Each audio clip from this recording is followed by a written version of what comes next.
Bonjour, très heureuse d'être avec vous aujourd'hui pour aborder cette réforme de la formation professionnelle. Alors, effectivement, je dirige le cabinet Ressources et Pédagogie qui fait à la fois de la formation, du conseil et du coaching sur la question de l'accompagnement des transformations des entreprises, aussi bien les transformations des organisations que de la culture d'entreprise et que des métiers. Voilà.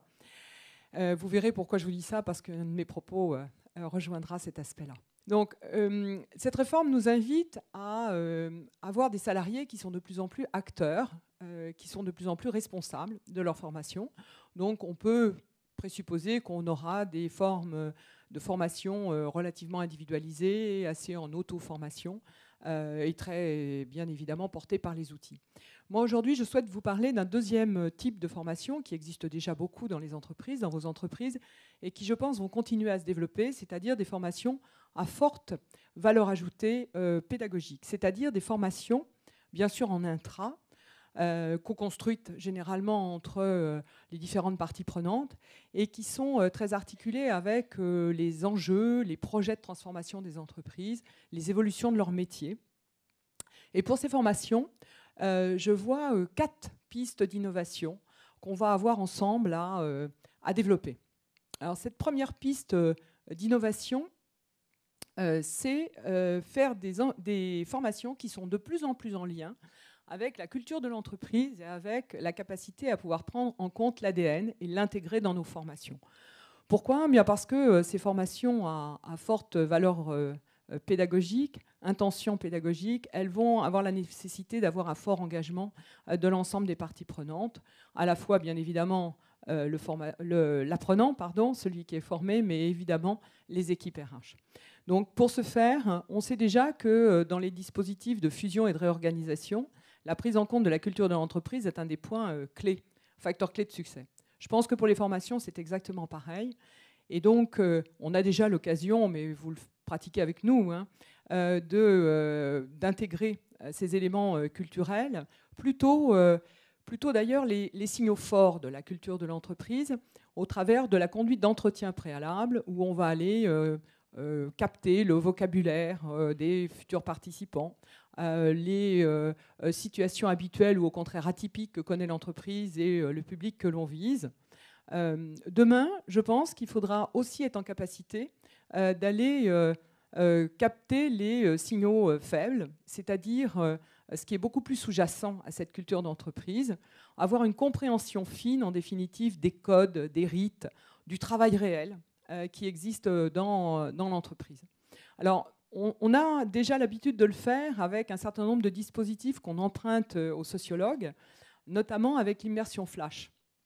L'immersion flash, ça consiste à aller faire de l'observation participative sur le terrain, c'est-à-dire passer pendant une demi-journée, une journée, un morceau de vie professionnelle avec les différents acteurs qui nous paraissent indispensables à la co-construction de cette formation. Ça, bien sûr, c'est les futurs participants, mais ça peut être les managers de ces participants.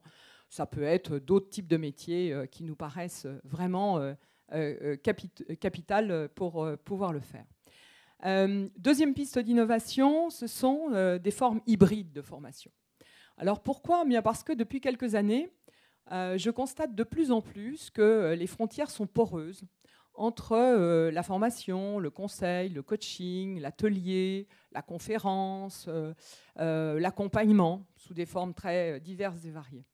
Il me semble qu'on va avoir de plus en plus à tricoter des solutions qui vont emprunter à ces différents formats et que notre capacité d'innovation dans le domaine va être fortement sollicitée pour pouvoir répondre à la fois le besoin, bien sûr, de l'entreprise et des participants que nous aurons formés, mais également les contraintes.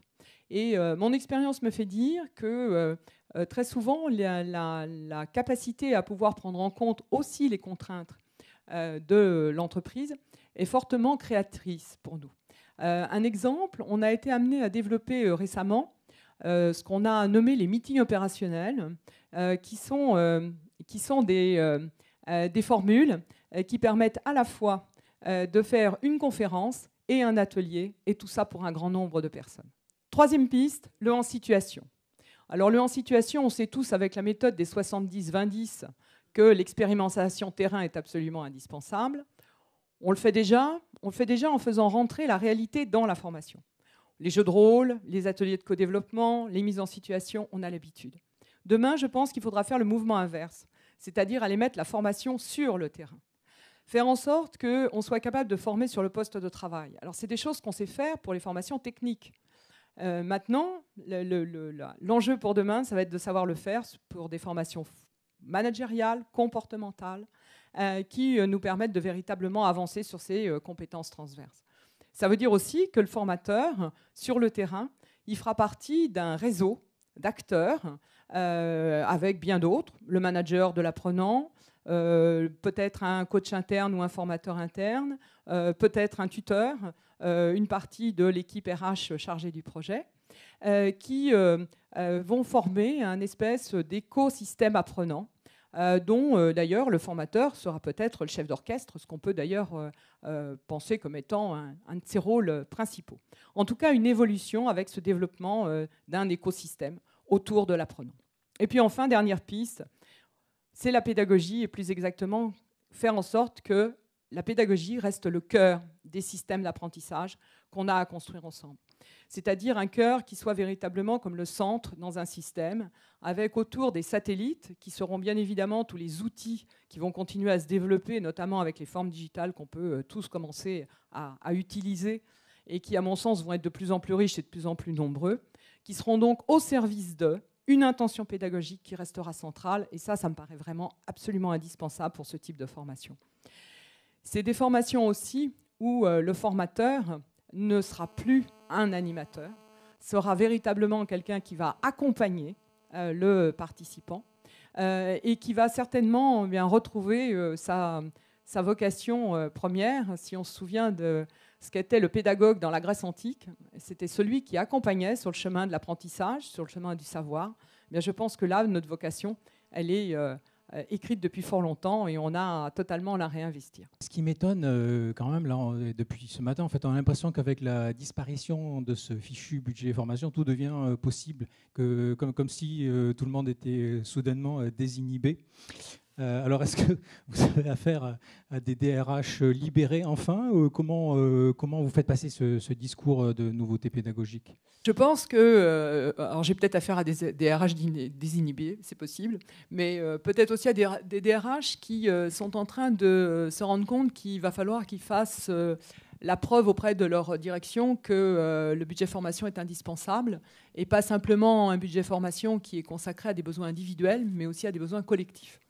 Et je pense que c'est là où il y a véritablement tout un travail à faire, parce qu'avec l'évolution qu'on voit accélérer dans les entreprises, forte transformation dans tous les domaines, que ce soit d'ailleurs sur les métiers, sur la stratégie, sur l'environnement, les DRH, et plus particulièrement quand ils s'occupent des projets de transformation, ont un volet formation qui est très important à conduire. Et je pense qu'ils ne l'appellent peut-être pas formation, ils l'appellent accompagnement, peu importe, mais je crois que c'est là où véritablement il y a quelque chose à construire. Et je pense que ça, c'est quelque chose qui va se développer, qui va être de plus en plus important.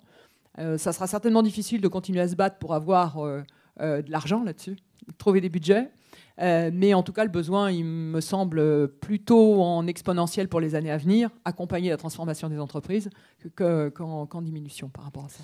Claudine, une réaction peut-être ? Oui, vous avez parlé d'un écosystème apprenant, ce que j'ai trouvé très intéressant. Est-ce que vous avez un exemple à donner ? Parce que ça implique aussi une vraie transformation du côté de la DRH. Donc, comment accompagnez-vous les DRH à faire cette démarche-là ? Et est-ce que vous avez juste un exemple précis à nous donner ? Alors, ça suppose que la DRH soit vraiment positionnée dans l'entreprise comme étant sur une fonction vraiment stratégique. Ça, je pense que c'est vraiment le premier élément. C'est-à-dire avoir une posture qui lui permet d'investir l'ensemble de l'entreprise, puisque dans l'écosystème apprenant, il y a ça. Et il va y avoir un certain nombre de partenaires dans cet écosystème et ils vont être à la fois à l'intérieur et à l'extérieur de l'entreprise. Donc il faut savoir mobiliser et avoir la capacité de mobiliser. Donc je pense que ça, c'est vraiment le facteur clé de succès ou tout au moins le point clé. Alors on a eu l'occasion de le faire, on a eu l'occasion de le faire récemment, où le point de départ était véritablement de se dire qu'il fallait absolument engager, mobiliser l'ensemble des populations qu'on avait à former et que ce n'était pas du tout gagné dans l'entreprise parce que ce n'était pas l'habitude. Voilà. Et donc on est parti d'une contrainte. Ce n'était pas dans leur habitude, ce n'était pas dans leur façon de faire. On a décidé qu'il fallait absolument aller chercher. Au départ, on a parlé de sponsors. Et puis très tôt, on s'est rendu compte que le sponsoring, ce n'était pas suffisant et que ce n'était pas en ayant des sponsors, même bien répartis dans l'entreprise, qu'on allait réussir à pouvoir faire ça. Et donc, au fil de la construction avec la DRH, on s'est rendu compte que c'était en impliquant sur des rôles particuliers précis des personnes extrêmement et des fonctions extrêmement différentes dans l'entreprise qu'on allait réussir à le faire. Et c'est comme ça qu'on a construit cet écosystème apprenant, c'est-à-dire en allant chercher des managers, des N+1 de nos populations, en allant chercher des fonctions transverses qui travaillaient avec ces populations, en allant mobiliser des tuteurs, des mentors qui existaient déjà pour d'autres raisons, qu'on a travaillé sur cet écosystème apprenant en mobilisant également en interne des professionnels RH qui ont pris leur place.